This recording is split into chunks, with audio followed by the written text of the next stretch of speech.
जय हिंद। बिहार पुलिस के लिए न्यू प्रैक्टिस सेट जो कि ज्ञान बिंदु के द्वारा चलाया जा रहा है, उसका सेट नंबर हम लोग देखने वाले हैं 8।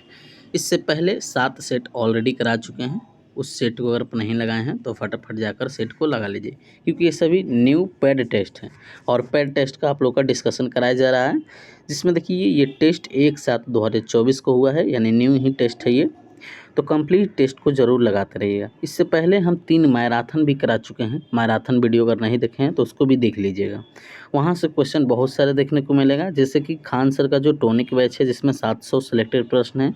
उसके बाद ज्ञान बिंदु का तो सेट चल रहा है उनका। उसके बाद है प्रदीप सर यानी कौटिल्य जीएस का, जिसमें 1111 प्रश्न, जिसमें बिहार पुलिस का एक्सप्रेस बेस चलाया गया था। और महा मैराथन जो कि वन लाइनर भी चलाए हैं, जिसमें कि एसके झा सर का है, और एसके झा सर का जो 1600 वाला प्रश्न है उसका भी करा चुके हैं। तो मैराथन का लिंक डिस्क्रिप्शन बॉक्स में मिल जाएगा। चैनल उसका प्लेलिस्ट बना दिया है, आप लोग जाकर उसको देख सकते हैं। और सेट का भी प्लेलिस्ट बना दिए हैं, तो सेट आप लोग ज़रूर लगाते रहिए। मैराथन देखिए और सेट लगाते रहिए। चलिए इसमें हम लोग क्वेश्चन देखते हैं। अगर आप चैनल पर नए होंगे तो चैनल को सब्सक्राइब कर लीजिएगा, और वीडियो अच्छा लगे तो लाइक कीजिएगा। ज़्यादा से ज़्यादा अपने दोस्तों में शेयर कीजिएगा जितने भी स्टूडेंट अभी का एग्ज़ाम बाकी है। आप लोग देख सकते हैं कि 7 अगस्त का जो एग्ज़ाम हुआ है बिल्कुल ही न्यू पैटर्न पर सभी क्वेश्चन पूछ रहा है, यानी जो 9th-10th के अनुसार जो सिलेबस चेंज किया गया है उसी पैटर्न पर सभी क्वेश्चन पूछ रहा है। तो कंप्लीट इस वीडियो को देखते रहिए। चलिए इसमें हम लोग पहला क्वेश्चन देखते हैं। पहला क्वेश्चन है कि मिश्रित अर्थव्यवस्था की प्रमुख विशेषताएं निम्न में से कौन नहीं है। इसे बताना है कौन नहीं है। इसमें देखिए पहला कह रहा है कि सार्वजनिक तथा निजी क्षेत्र का सह अस्तित्व, ये वाला सही है। दूसरा कह रहा है कि आर्थिक नियोजन, ये भी सही है। और तीसरा है कि सरकार की नियामक के रूप में भूमिका, ये भी सही है। लेकिन ये चौथा वाला गलत है कि कह रहा है कि केवल निजी क्षेत्र, केवल निजी नहीं होगा, इसमें सार्वजनिक भी होगा। ध्यान रखिएगा, इसका राइट आंसर डी हो जाएगा। क्या हो जाएगा? डी। और यहाँ से याद रखिएगा कि मिश्रित अर्थव्यवस्था एक प्रकार की अर्थव्यवस्था है जिसमें कि राज्य अर्थव्यवस्था एवं पूंजी अर्थव्यवस्था दोनों की विशेषताएं विद्यमान होती है, और इसमें राज्य सरकार तथा सार्वजनिक क्षेत्र तथा निजी क्षेत्र दोनों परस्पर सहयोगी के रूप में कार्य करते हैं। तो ध्यान रखिएगा, यहाँ से क्वेश्चन छूटना नहीं चाहिए। अगला क्वेश्चन है कि पहली बार भारत में जाति जनगणना किस वर्ष की गई थी। तो यह की गई थी, ध्यान रखिएगा, 1931 में। कब की गई थी? 1931 में, ध्यान रखिएगा। चलिए अगला क्वेश्चन क्या कह रहा है कि भारत का स्वदेशी डेबिट कार्ड नेटवर्क रूप क्रेडिट कार्ड की शुरुआत कब की गई। यह की गई थी, ध्यान रखिएगा, 2017 में। कब की गई थी? 2017 में। करेक्ट आंसर सी हो जाएगा। और यह दो शब्द रुपया तथा पेमेंट यानी भुगतान से मिलकर बना होता है, और यह भारतीय राष्ट्रीय भुगतान निगम यानी एनपीसीआई द्वारा शुरू की गई एक नई कार्ड भुगतान योजना है, और रुपे कार्ड के माध्यम से प्रत्येक लेन देन की लागत में कमी आएगी। ध्यान रखिएगा। चलिए नेक्स्ट क्वेश्चन है कि भारत में रोटी बैंक की पहल किससे संबंधित है। यह संबंधित है, ध्यान रखिएगा, भूख से निपटने के लिए संबंधित है। करेक्ट आंसर ए हो जाएगा। और इसके तहत रेस्तरां क्लब और पार्टी से बचा हुआ भोजन एकत्रित किया जाता है, और उसके खराब होने से पहले उसे गरीबों में बांट दिया जाता है। चलिए अगला क्वेश्चन है कि विकासशील अर्थव्यवस्थाएं वाले देश निम्नलिखित में से कौन हैं। तो इसमें हो जाएगा, ध्यान रखिएगा, इसमें हो जाएगा, इनमें से सभी हो जाएगा, जैसे कि ब्राज़ील, चीन, दक्षिण अफ्रीका, ये सभी हो जाएंगे। करेक्ट आंसर डी हो जाएगा। क्या हो जाएगा? डी। और विश्व बैंक का यह वर्गीकरण विशेषज्ञता युक्त आंकड़ों के उपयोग विश्लेषण में होता है, और सामान्य कार्यों में विकासशील अर्थव्यवस्था शब्द का ही प्रयोग किया जाता है। ध्यान रखिएगा। चलिए अगला क्वेश्चन है कि रैयतवाड़ी व्यवस्था का जन्मदाता किसे माना जाता है। तो यह माना जाता है, ध्यान रखिएगा, थॉमस मुनरो को। किसे? Thomas Munro. Correct answer A हो जाएगा। और कैप्टन रीड को माना जाता है, दोनों को, कैप्टन रीड और थॉमस मुनरो को। ध्यान रखिएगा, दोनों का नाम याद रखिएगा। रैयतवाड़ी व्यवस्था जो कि 1792 में, व्यवस्था जो कि 12 महल में पहली बार कर्नल रीड के द्वारा किया गया था। ध्यान रखिएगा। और 1820 में इस व्यवस्था को मद्रास में भी लागू कर दिया गया था। ध्यान रखिएगा। चलिए नेक्स्ट क्वेश्चन है कि सेफ्रॉन क्रांति संबंध किससे है। सेफ्रॉन क्रांति का संबंध किससे है। तो सेफ्रॉन क्रांति, ध्यान रखिएगा, इसका संबंध किससे है। तो ध्यान रखिएगा, यह संबंध है केसर उत्पादन से। किससे संबंधित है? केसर उत्पादन से। और भी अन्य नाम याद रखिएगा, जैसे कि मूक उत्पादन मुख्य क्रांति, जिससे कि मोटे अनाज का उत्पादन किया जाता है। और मसाला उत्पादन को क्या कहते हैं, तो बादामी क्रांति। बांस उत्पादन को कहते हैं हरित सोना क्रांति। ये पॉइंट याद रखिएगा, यहाँ से क्वेश्चन पूछने की संभावना है। अगला क्वेश्चन है कि विश्व नारियल दिवस कब मनाया जाता है, तो विश्व नारियल दिवस 2 सितंबर को मनाया जाता है। 2 सितंबर को, ध्यान रखिएगा, करेक्ट आंसर ए हो जाएगा। क्या हो जाएगा, ए। चलिए, और भी यहाँ से याद रखिएगा, जैसे कि 1 जून को विश्व दूध दिवस मनाया जाता है और 26 नवंबर को राष्ट्रीय दूध दिवस मनाया जाता है।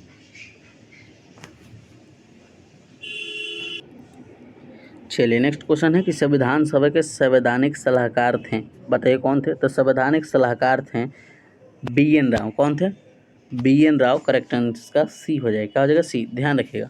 और एच.सी. मुखर्जी जो कि ये उपाध्यक्ष थे, और अस्थाई अध्यक्ष जो कि सच्चिदानंद सिन्हा थे, और प्रारूप समिति के अध्यक्ष अगर पूछेगा तो ध्यान रखिएगा डॉक्टर भीमराव अम्बेडकर थे। तो सभी क्वेश्चन यहाँ से आप लोग याद रखिएगा। चलिए, अगला क्वेश्चन देखिए।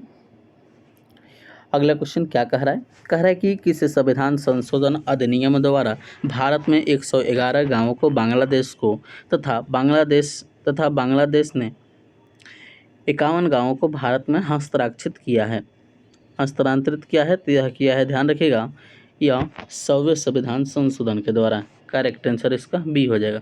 और 100वें संविधान संशोधन जो कि 2015 में आया था, ध्यान रखिएगा। चलिए, अगला क्वेश्चन देखिए। क्वेश्चन है कि कैलाश सत्यार्थी का संबंध किस संगठन से है, ध्यान रखिएगा, यह किस संगठन से है, तो ध्यान रखिएगा बचपन बचाओ आंदोलन से संबंधित है, बचपन बचाओ आंदोलन। करेक्ट आंसर ए हो जाएगा। और कैलाश सत्यार्थी को 2014 में शांति नोबेल पुरस्कार से भी सम्मानित किया गया था। चलिए, अगला क्वेश्चन देखिए। क्वेश्चन है कि 11वें मौलिक कर्तव्य को किस वर्ष मौलिक कर्तव्य के रूप में जोड़ा गया, कब जोड़ा गया, यह जोड़ा गया, ध्यान रखिएगा, यह जोड़ा गया 2002 में। कब जोड़ा गया, 2002, यानी 86वें संविधान संशोधन 2002 के द्वारा। और इसमें प्रावधान है कि 6 से 14 वर्ष की आयु के बच्चे के माता पिता संरक्षकों का यह कर्तव्य होगा कि वह स्वयं पर आश्रित बच्चों को शिक्षा प्राप्त करने का अवसर प्रदान करें, ध्यान रखिएगा। अगला क्वेश्चन है कि महाभियोग संबंधित आरोप के लिए 14 दिन पूर्व राष्ट्रपति को दिए जाने वाले नोटिस को कितने सदस्यों द्वारा हस्ताक्षरित किया जाता है, हस्ताक्षरित होना चाहिए, तो यह होना चाहिए, ध्यान रखिएगा, 14 दिन। कितना, 14 दिन, ध्यान रखिएगा। महाभियोग संबंधित आरोप जो कि 14 दिन के पूर्व के लिए, ध्यान रखिएगा। इसका करेक्ट आंसर डी हो जाएगा। क्या हो जाएगा, डी, यानी सदन की कुल संख्या के 1/4। चलिए, और महाभियोग एक अर्थ न्यायिक प्रक्रिया है तथा इसके लिए दोनों सदन में विशेष बहुमत यानी 2/3 बहुमत अनिवार्य होना चाहिए। चलिए, अगला क्वेश्चन है कि किस अनुच्छेद के तहत संसद में प्रयोग की जाने वाली भाषा का उल्लेख है, यह उल्लेख है, ध्यान रखिएगा, 120 में, आर्टिकल 120 में, ध्यान रखिएगा। आर्टिकल 210 में क्या बोल रहा है कि विधानमंडल में प्रयोग की जाने वाली भाषा, और 345 में जो कि राज्य की राजभाषा या राजभाषा है, और 346 में जो कि एक राज्य और दूसरे राज्य अथवा राज्य एवं संघ के बीच क्या है, पत्रादि के लिए राजभाषा, ध्यान रखिएगा। चलिए, अगला क्वेश्चन कह रहा है कि भारतीय संविधान के किस भाग में आपातकाल से संबंधित उपबंध हैं, यह उपबंध है, ध्यान रखिएगा, भाग 18 में। भाग 18 में जो कि अनुच्छेद 352 से 60 तक हैं, और ये सभी में आपातकाल से संबंधित उपबंध दिए गए हैं, ध्यान रखिएगा। 52 में जैसे कि राष्ट्रपति द्वारा आपात स्थिति की घोषणा यदि वह समझता हो कि भारत या उसके किसी भाग की सुरक्षा युद्ध, बाह्य आक्रमण या सैन्य विद्रोह के फलस्वरूप खतरे में है, तो ये किस में है, सभी 352 आर्टिकल में है। उस पर 356 पूछ सकता है, तो 356 याद रखिएगा कि यदि किसी राज्य के राज्यपाल द्वारा राष्ट्रपति को यह रिपोर्ट दी जाएगी कि उस राज्य में संवैधानिक तंत्र असफल हो गया है, तो वहाँ के राष्ट्रपति शासन लागू किया जा सकता है। और 360 में ध्यान रखिएगा, यदि राष्ट्रपति यह समझता है कि भारत या इसके किसी भाग की वित्तीय स्थिरता एवं साख खतरे में हो, तो वह वित्तीय आपात स्थिति की घोषणा कर सकता है, ध्यान रखिएगा। ये सभी पॉइंट बिल्कुल याद रखिएगा। चलिए, नेक्स्ट प्रश्न है कि 15वें वित्त आयोग की समयावधि जो कि ये हो जाएगा 20 से 26, 2020 से 26, ध्यान रखिएगा। और इसका स्थापना, ध्यान रखिएगा, स्थापना 2017 में ही हुआ था, और इनका अध्यक्ष थे एन.के. सिंह। कौन थे अध्यक्ष? एन.के. सिंह, ध्यान रखिएगा। चलिए अगला क्वेश्चन देखिए। क्वेश्चन है कि पहली बार लोकसभा चुनाव समय पूर्व संपन्न कराए गए थे, तो यह कराए गए थे, ध्यान रखिएगा, वर्ष 1971 में। करेक्ट आंसर डी हो जाएगा। अगला क्वेश्चन है कि राज्यसभा के लिए सदस्यों का नामांकन का प्रावधान किस देश के संविधान से ग्रहण किया गया है? तो यह ग्रहण किया गया है, ध्यान रखिएगा, आयरलैंड से। कहाँ से लिया गया है? आयरलैंड से, ध्यान रखिएगा। और आयरलैंड से ग्रहण किए गए प्रावधान जिसमें कि राज्य के नीति निर्देशक सिद्धांत भी है और राष्ट्रपति की निर्वाचन पद्धति भी है, ध्यान रखिएगा। चलिए अगले क्वेश्चन कह रहा है कि मूंगफली का टीका रोग किस कारण से होता है? तो यह होता है, ध्यान रखिएगा, कवक से। किससे होता है? कवक से होता है, ध्यान रखिएगा। करेक्ट आंसर सी हो जाएगा, क्या आ जाएगा? सी। और इस रोग के कारण पत्ती के दोनों सतह पर गोल गोल धब्बे बन जाते हैं और इस रोग पर नियंत्रण हेतु बायोडियक्स मिक्सचर डाइथेन M45 का छिड़काव किया जाता है, ध्यान रखिएगा। चलिए अगला क्वेश्चन देखिए। क्वेश्चन है कि इंसुलिन हार्मोन कहाँ से स्रावित होता है? तो यह स्रावित होता है, ध्यान रखिएगा, बीटा कोशिका से। कहाँ से होता है? बीटा कोशिका, ध्यान रखिएगा। और इंसुलिन के अल्प स्राव में मधुमेह नामक रोग होता है और इंसुलिन के अतिस्रवण से हाइपोग्लाइसीमिया नामक रोग होता है, ध्यान रखिएगा सभी पॉइंट। चलिए अगला क्वेश्चन क्या कह रहा है कि गन्ने की लाल लाल सड़ांध किसके कारण बनती है? तो यह बनती है, ध्यान रखिएगा, कोलेटोट्राकम फैल्कटम, ध्यान रखिएगा। इसका राइट आंसर ए हो जाएगा, क्या हो जाएगा? कोलेटोट्रायकम फैल्कटम। इसका नाम याद रखिएगा, नाम थोड़ा बड़ा है। चलिए अगला क्वेश्चन क्या कह रहा है कि इकोटोन का क्या अर्थ है? तो इकोटोन का अर्थ होता है कि इकोटोन वे हैं जहाँ दो बायोमास मिलते हैं, दो बायोमास, ध्यान रखिएगा। चलिए अगला क्वेश्चन है कि आमाशय से बाहर आने वाली अम्लीय अर्धपाचित खाद्य का उदासीनीकरण किसके द्वारा किया जाता है? यह किया जाता है पीत रस के द्वारा। किसके द्वारा? पीत रस, ध्यान रखिएगा, करेक्ट आंसर डी हो जाएगा। चलिए अगला क्वेश्चन देखिए। क्वेश्चन है कि निम्नलिखित में से कौन सा विटामिन कैल्शियम के अवशोषण में सहायक होता है? तो इसमें सहायक होता है विटामिन डी, ध्यान रखिएगा। विटामिन डी की कमी से कौन सा रोग होता है? रिकेटस नामक रोग होता है, ध्यान रखिएगा। और यहाँ से याद रखिएगा, विटामिन ए की कमी से रधौती होता है, विटामिन बी की कमी से बेरी रोग होता है और विटामिन सी की कमी से एस्कर भी होता है। विटामिन डी का रासायनिक नाम भी याद रखिएगा, जैसे कि कैल्सीफेरॉल जो कि विटामिन डी का रासायनिक नाम है। तो यहाँ से आप लोग नाम भी याद रखिएगा, क्वेश्चन यहाँ से पूछ सकता है। चलिए प्रश्न अगला देखिए क्या कह रहा है। प्रश्न है कि सॉलिड वेस्ट निम्नलिखित में से किस नाम से जाना जाता है? तो यह जाना जाता है स्लज के नाम से, sludge. Correct answer option number C हो जाएगा, क्या? सी, स्लज यानी औजल। चलिए अगला क्वेश्चन कह रहा है कि जीवन को बनाए रखने के लिए ऊर्जा चाहिए, तो निम्नलिखित में से किस एक प्रक्रमण द्वारा ऊर्जा प्राप्त होता है? तो यह ऊर्जा प्राप्त होता है, ध्यान रखिएगा, उपाचयन द्वारा। किसके द्वारा? उपापचय द्वारा। करेक्ट आंसर ए हो जाएगा। अगला क्वेश्चन है कि HIV विषाणु किस व्यक्ति की रोधक क्षमता किस प्रकार कमजोर करता है? तो यह कर देता है, बिल्कुल ही क्या करता है? लासिकाओं को नष्ट कर देता है। इसका राइट आंसर डी हो जाएगा, करेक्ट आंसर डी हो जाएगा, ध्यान रखिएगा। और HIV एड्स का कारण बनता है कि संक्रमण से लड़ने को शरीर की क्षमता हस्तक्षेप करता है और वायरस संक्रमित रक्त वीर्य यानी योनि द्रव के संपर्क में माध्यम से प्रेषित किया जाता है और यह लासिका को नष्ट कर देता है, ध्यान रखिएगा। चलिए अगला क्वेश्चन है कि शिक्षा में हेरफेर पाठ के लेखक कौन है? शिक्षा में हेरफेर के पाठ के लेखक हैं, ध्यान रखिएगा, रविंद्रनाथ ठाकुर। कौन है? रविंद्रनाथ ठाकुर, जो कि शिक्षा पे हेरफेर के लेखक हैं, ध्यान रखिएगा। यहाँ से अन्य नाम भी याद रखिएगा, जैसे कि अनुपम मिश्र जो कि पधारो मोहर देश के लेखक हैं और रेल यात्रा के लेखक शरद जोशी हैं। सूखी नदी का पुल जो कि रामधारी सिंह दिनकर का है। तो यहाँ से क्वेश्चन बनने की संभावना है, ध्यान रखिएगा। चलिए नेक्स्ट क्वेश्चन क्या कह रहा है कि आ रही रवि की सवारी कविता के कवि कौन हैं? इस कविता के कवि हैं, ध्यान रखिएगा, हरिवंश राय बच्चन। कौन है? Harivansh Rai Bachchan. Correct answer A हो जाएगा। जैसे कि अन्य लेखक का रचनाएं का नाम भी याद रखिएगा, जैसे कि नीमों की मौत पर, जिसमें किसकी रचना है? तो ये विजय कुमार की है। किसकी है? विजय कुमार की, ध्यान रखिएगा। चलिए अगला क्वेश्चन देखिए। जैसे कि और भी याद रखिएगा, जैसे कि समुद्र किसकी रचना है? तो सीताकांत महापात्र की, और केदारनाथ अग्रवाल की क्या है, तो पूरा हिंदुस्तान मिलेगा, यह इनकी रचना है। ध्यान रखिएगा, सभी नाम याद रखिएगा, क्वेश्चन पूछ सकता है। चलिए नेक्स्ट क्वेश्चन क्या कह रहा है कि व्याकरण को अच्छी तरह से जानने वाले वाक्यांश के लिए एक शब्द बताइए। तो उसको हम लोग कहते हैं व्याकरण। क्या कहते हैं, व्याकरण। Correct answer option number B हो जाएगा। क्या हो जाएगा, बी। चलिए नेक्स्ट क्वेश्चन कह रहा है कि स्वप्न का विलोम बताइए। स्वप्न का विलोम हो जाएगा जागरण। क्या हो जाएगा, जागरण। चलिए अगला क्वेश्चन क्या करें, निम्नलिखित में से कौन सा कर्ण का पर्यायवाची नहीं है। कर्ण का पर्यायवाची इसमें नहीं है, बताइए कौन। तो ये धनंजय जो है ये कर्ण का पर्यायवाची नहीं है, बाकी ये सभी है, ध्यान रखिएगा। चलिए अगला क्वेश्चन क्या कर रहे हैं, धनंजय के पर्यायवाची कौन कौन हो जाएगा, गुंडाकेश, बृहन्नला, विष्णु, ये सभी धनंजय के पर्यायवाची शब्द हो जाएंगे। चलिए अगला क्वेश्चन है कि अभ्यागत शब्द में कौन सा उपसर्ग है। तो अभ्यागत शब्द में इसमें उपसर्ग है, ध्यान रखिएगा, अभी। क्या है, अभी है। करेक्ट आंसर ए हो जाएगा। अगला क्वेश्चन है कि निम्नलिखित में से इच्छावाचक वाक्य बताइए। तो इसमें हो जाएगा, ध्यान रखिएगा, इसमें हो जाएगा तुम्हारा मंगलमय हो। क्या हो, तुम्हारा मंगलमय हो। चलिए अगला क्वेश्चन है कि जिसकी विशेषता बताई जाती है उसे क्या कहते हैं। तो उसे कहते हैं, ध्यान रखिएगा, उसे कहते हैं विशेष्य। क्या कहते हैं, विशेष्य। करेक्ट आंसर बी हो जाएगा।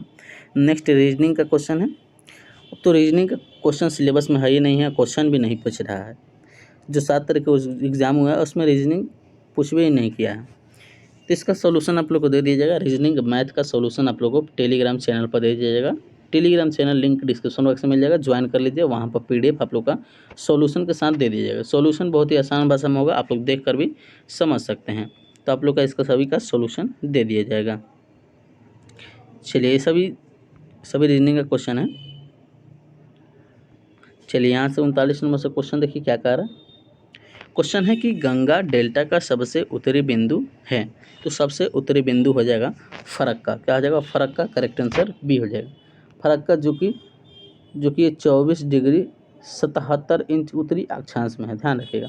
और कलकत्ता जो कि 22 डिग्री 57 इंच उत्तरी अक्षांश पर है। और ढाका जो कि 23 डिग्री 80 अक्षांश उत्तरी पर है, ध्यान रखिएगा। और नामचा बरुआ जो कि यह पूर्वी हिमालय का भाग है। चलिए नेक्स्ट क्वेश्चन देखिए। क्वेश्चन है कि पादप जिसका उपयोग बायोडीजल के रूप में किया जाता है उसके पहचान के लिए सही विकल्प को चुनिए।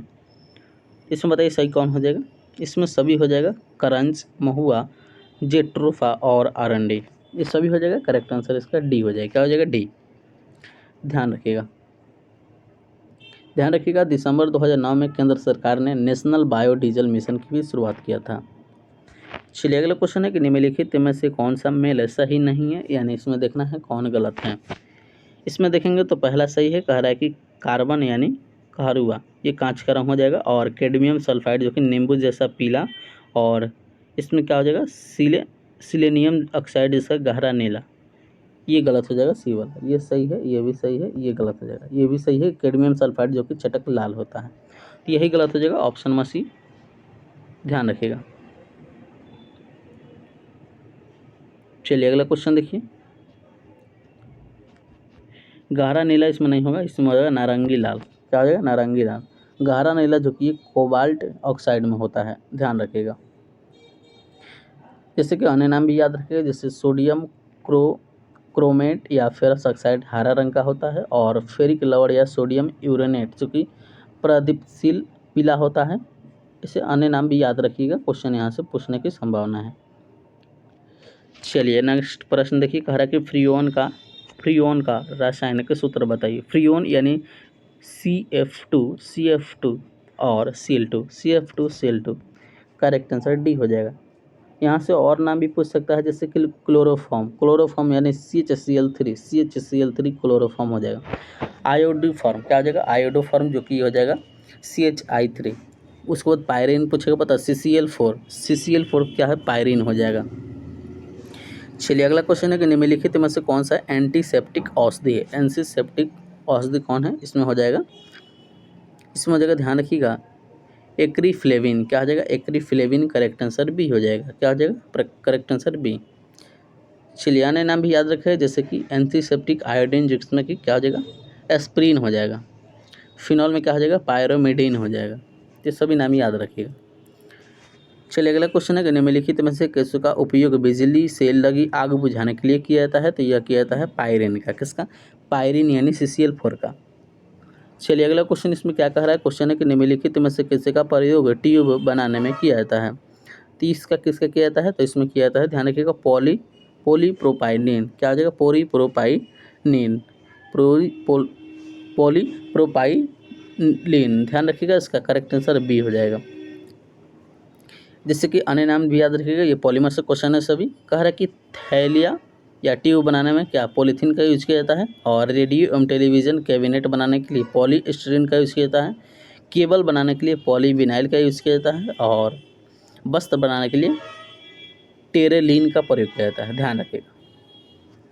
चलिए अगला क्वेश्चन है कि कांच को कठोर बनाने के लिए उनमें से क्या मिलाया जाता है? तो ये इसमें मिलाया जाता है, ध्यान रखिएगा, पोटेशियम क्लोराइड। क्या मिलाया जाता है? Potassium chloride. Correct answer C हो जाएगा। और क्यूलेट को कांच में मिलाने से कांच को गलने में सुविधा होती है। चलिए नेक्स्ट क्वेश्चन है कि निम्नलिखित में से कौन अल्फा परिवर्तन का उदाहरण है? इसमें देखेंगे तो अल्फा परिवर्तन का उदाहरण हो जाएगा ऑप्शन नंबर ए। क्या हो जाएगा? ऑप्शन नंबर ए, ध्यान रखिएगा। चलिए अगला क्वेश्चन है कि ग्राहम के गैसीय विस्तरण नियम के अनुसार सत्य संबंध को प्रदर्शित करें। पता है इसमें कौन सही हो जाएगा?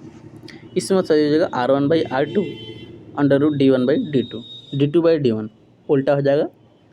करेक्ट आंसर सी हो जाएगा, ध्यान रखिएगा। चलिए नेक्स्ट प्रश्न देखिए, कह रहा है कि सोरेल सीमेंट निम्नलिखित में से किसे कहा जाता है? सोरेल सीमेंट निम्नलिखित में से किसे कहा जाता है? यह कहा जाता है, ध्यान रखिएगा, MgCl2 × 5MgO × XX2। Correct answer option number A हो जाएगा। क्या हो जाएगा? Option number A. ध्यान रखिएगा अगला क्वेश्चन है कि लिथियम बिहार में किस जिले में पाई जाती है? तो यह पाई जाती है सोन नहर में। कहाँ पाई जाती है? सोन नहर। ध्यान रखिएगा, सोन नहर में नहीं पाई जाती है, यह पाया जाता है गया जिले में। कहाँ? गया जिले में। करेक्ट आंसर ए हो जाएगा। और नेक्स्ट इसमें कह रहा है कि स्वतंत्रता पूर्व बिहार में कौन सी नहर प्रणाली है? तो इसमें है सोन नहर प्रणाली। क्या हो जाएगा? सोन नहर प्रणाली। ध्यान रखिएगा, इसका करेक्ट आंसर डी हो जाएगा। सोन नहर को स्थापित करने की अनुशंसा चार्ल्स डिकेंस ने 1853 में ही की थी और 1868 में नहर बनाने का कार्य शुरू हुआ तथा 1877 में सोन नहर में पानी छोड़ दिया गया। ध्यान रखिएगा। चलिए अगला क्वेश्चन इसमें है कि लिमोनाइट में लोहे की मात्रा कितनी होती है? बताइए, लिमोनाइट में लोहे की मात्रा कितनी होती है? इसमें लोहे की मात्रा होती है 40 से 50%। ध्यान रखिएगा। नेक्स्ट इसमें देखिए, सूची मिलाने वाला आ गया, कह रहा है कि सुमेलित कीजिए, मिलान कीजिए। इसमें बताइए कौन सा हो जाएगा? पहला है कि अंगोरा। अंगोरा जो कि इसका हो जाएगा अंगोरा खरगोश में। किसमें होता है? खरगोश में अंगोरा होता है। यानी एक कड्डी इसमें नहीं है, एक कड्डी इसमें नहीं है, एक कड्डी इसमें नहीं है, यानी एक ही क्वेश्चन बनाने से आंसर मिल गया। करेक्ट आंसर बी हो जाएगा। क्या हो जाएगा? बी। और यहाँ से अन्य भी बना लीजिए, देखिए कि पश्मीना जो कि हो जाएगा बकरी में, और लिट्यूसी क्या हो जाएगा? लिट्यूसी जो कि ये हो जाएगा, ये भेड़ में हो जाएगा। और शहतूत जो कि ये हो जाएगा तिब्बत के एंटीलोप में हो जाएगा। ध्यान रखिएगा सभी को। चलिए अगला क्वेश्चन है कि माउंट ओलंपस किस पर्वत श्रेणी का सर्वोच्च शिखर है? तो यह ध्यान रखिएगा ट्रूडोस का। किसका? ट्रूडोस। करेक्ट आंसर सी हो जाएगा। क्या हो जाएगा? Correct answer C. ध्यान रखिएगा। चलिए नेक्स्ट प्रश्न है कि यूक्रेन का नोकोपोल किस खनिज का मुख्य खनन क्षेत्र है?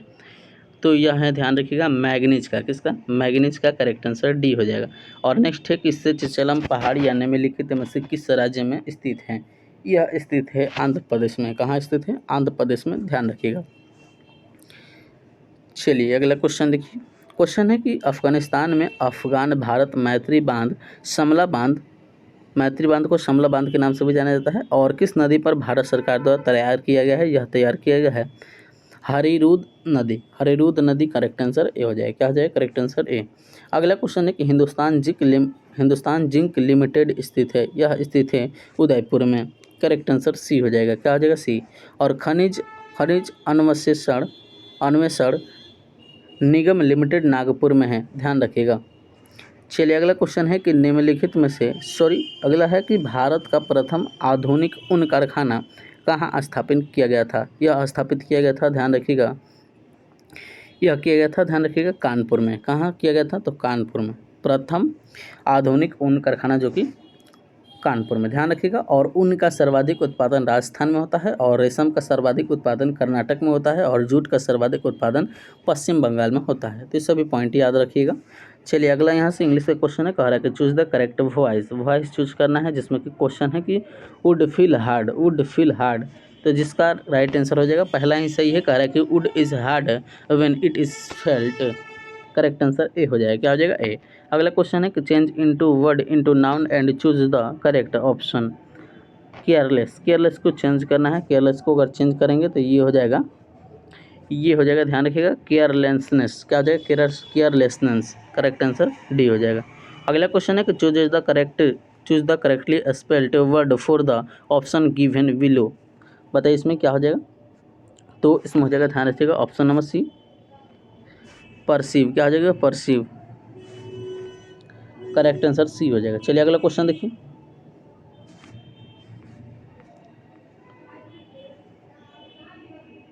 क्वेश्चन है कि translate the given sentence into English. इसको इंग्लिश में बनाना है कि मैंने उसे हंसाया।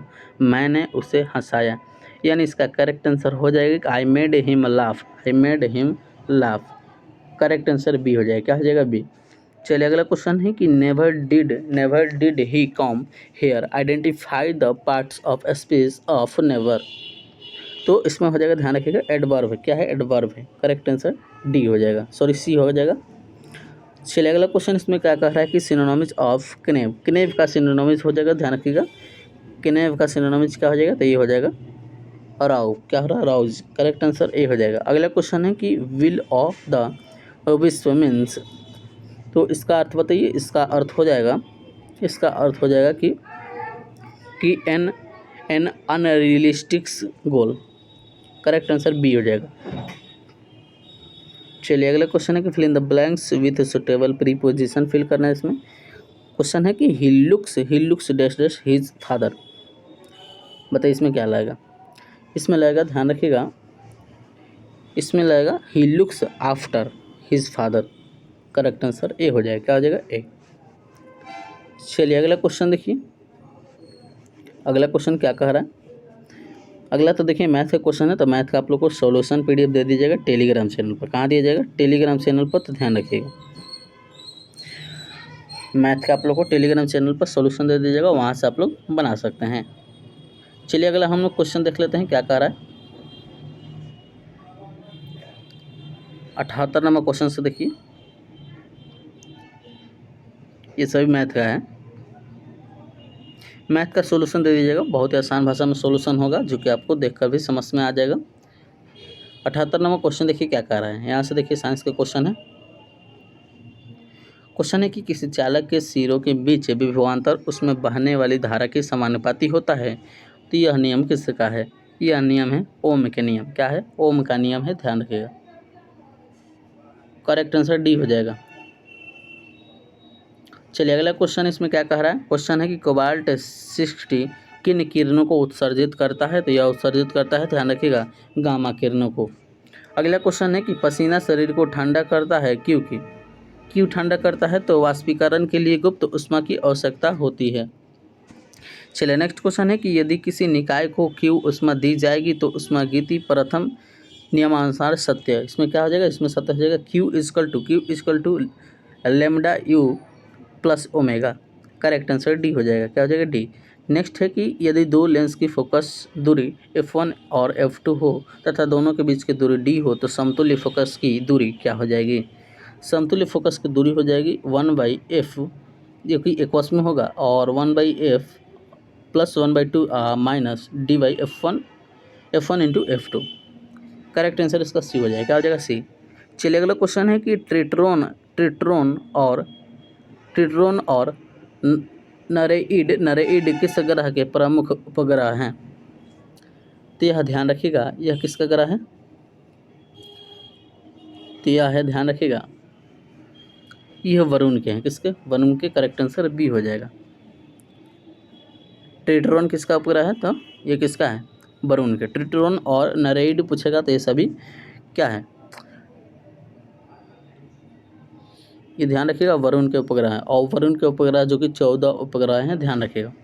अगला क्वेश्चन है कि द्रव्य तरंगों की भविष्यवाणी एवं तरल तथा द्वैत प्रकृति के अनुसंधान का संबंध निम्नलिखित में से किस वैज्ञानिक का है? तो यह ध्यान रखिएगा, यह है डी ब्रोगली का। किसका है? De Broglie. Correct answer A हो जाएगा।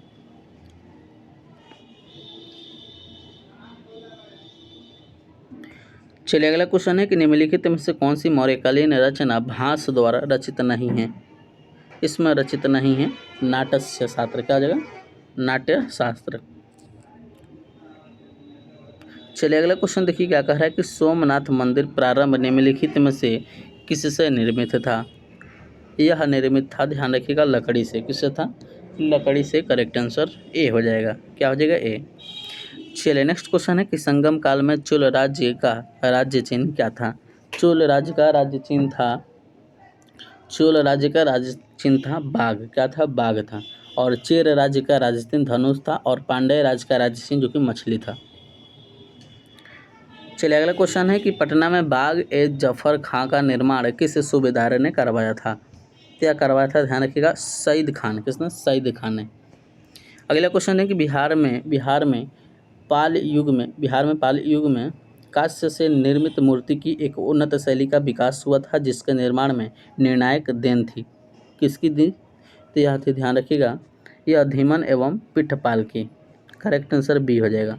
नेक्स्ट क्वेश्चन है कि मोहम्मद अली जिन्ना ने किस एक्ट को पूर्णतः सड़ा हुआ और मूल रूप से बुरा कहकर पूर्णतः अस्वीकृत कर दिया गया था? यह कर दिया था, ध्यान रखिएगा, भारत शासन अधिनियम 1935। करेक्ट आंसर बी हो जाएगा। क्या हो जाएगा? बी। और जवाहरलाल नेहरू ने इस अधिनियम को दास्ता का अधिकार पत्र भी कहा था। चलिए अगला क्वेश्चन है कि सिराजुद्दौला की हत्या किसने की थी? तो यह किया था मोहम्मद बेग ने। किसने? Mohammad Beg. Correct answer C हो जाएगा, ध्यान रखिएगा। चलिए अगला क्वेश्चन है कि भारत में वर्ष 1838 में स्थापित राजनीतिक संगठन निम्नलिखित में से कौन सी थी? तो इसमें हो जाएगा जमींदारी एसोसिएशन। जमींदारी एसोसिएशन। करेक्ट आंसर डी हो जाएगा। और ध्यान रखिएगा, इसे ही लैंड होल्डर्स सोसाइटी के नाम से भी जाना जाता है, जिसकी स्थापना जिम्मेदारों के हित के लिए किया गया था। चलिए नेक्स्ट क्वेश्चन है कि निम्नलिखित में से किसी की भाषा को पंचमेल खिचड़ी कहा जाता है? यह कहा जाता है, ध्यान रखिएगा, यह कहा जाता है कबीरदास। करेक्ट आंसर बी हो जाएगा। चलिए अगला क्वेश्चन है कि किस वर्ष बगदाद के खलीफा ने इल्तुतमिश को विशिष्ट अधिकार पत्र द्वारा इल्तुतमिश को सुल्तान ए आजम की उपाधि प्रदान किया? तो यह प्रदान किया, ध्यान रखिएगा, वर्ष 1229 में। करेक्ट आंसर सी हो जाएगा। क्या हो जाएगा? करेक्ट आंसर सी, ध्यान रखिएगा। चलिए अगला क्वेश्चन है कि प्रथम चोल शासक जिसने भूमि की पैमाइश से कराई और पैमाइश के आधार पर कर निर्धारण किया, तो यह क्या था? ध्यान रखिएगा, राज प्रथम ने। किसने किया था? राज प्रथम ने। और इसने मुंडी चोल मंडलम की स्थापना किया तथा मुंडमी चोल की देव की उपाधि धारण किया। चलिए अगला क्वेश्चन है कि इसरो ने 2 सितंबर 2023 को अपने पहले मिशन आदित्य L1 को पृथ्वी के लगभग कितने किलोमीटर दूर पृथ्वी और सूर्य के मंडल के प्रभा मंडल में स्थापित किया था? तो यह क्या था? 15 lakh kilometre. Correct answer option number A हो जाएगा, ध्यान रखिएगा। सौर मंडल और चुंबकीय तूफान और पृथ्वी के चारों ओर पर्यावरण पर उनके प्रभाव का अध्ययन करेगा। और आदित्य L1 में 7 अलग अलग पैलोंड है, ध्यान रखिएगा, पैलोंड लगे हैं। चलिए अगला क्वेश्चन है कि राष्ट्रीय अंतरिक्ष दिवस का कब मनाया जाता है? तो यह मनाया जाता है, ध्यान रखिएगा, 23 अगस्त को। कब मनाया जाता है? 23 अगस्त। करेक्ट आंसर ए हो जाएगा। चलिए नेक्स्ट है कि अयोध्या हवाई अड्डे का नाम किस ऋषि के नाम पर रखा गया है? तो यह नाम रखा गया है, ध्यान रखिएगा, महर्षि विश्वामित्र के द्वारा। करेक्ट आंसर सी हो जाएगा। नेक्स्ट है कि ऑपरेशन चक्र 2 की शुरुआत किसने किया था? तो ध्यान रखिएगा, CBI ने। किसने किया? CBI ने, ध्यान रखिएगा। अगला क्वेश्चन है कि हाल ही में वर्ष 2023 के लिए इंदिरा गांधी शांति पुरस्कार किसने जीता है? तो यह जीता है, ध्यान रखिएगा, यह जीता है। Correct answer option number C हो जाएगा। पियानो वादक डेनियल बरेल बोइम और शांति कार्यकर्ता अली अबू अब्दाद, ध्यान रखिएगा। तो ये रहा सेट नंबर हम लोग का 8 भी कंप्लीट हो गया। इससे पहले हम लोगों ने 7 प्रैक्टिस सेट ऑलरेडी कर चुके हैं। तो 7 प्रैक्टिस सेट को अगर आप नहीं लगाए हैं तो फटाफट जाकर लगा लीजिए। लिंक डिस्क्रिप्शन बॉक्स में मिल जाएगा, आप लोग जाकर क्लिक करके वहाँ से सभी सेट लगा सकते हैं और जो 3 मैराथन कराए हैं उस मैराथन को कंप्लीट देख लीजिएगा। तो चलिए, वीडियो अच्छा लगे तो लाइक कीजिएगा, चैनल पर नए होंगे तो आप लोग चैनल को सब्सक्राइब कर लीजिएगा। चलिए नेक्स्ट वीडियो में मिलते हैं, तब तक के लिए जय हिंद जय भारत।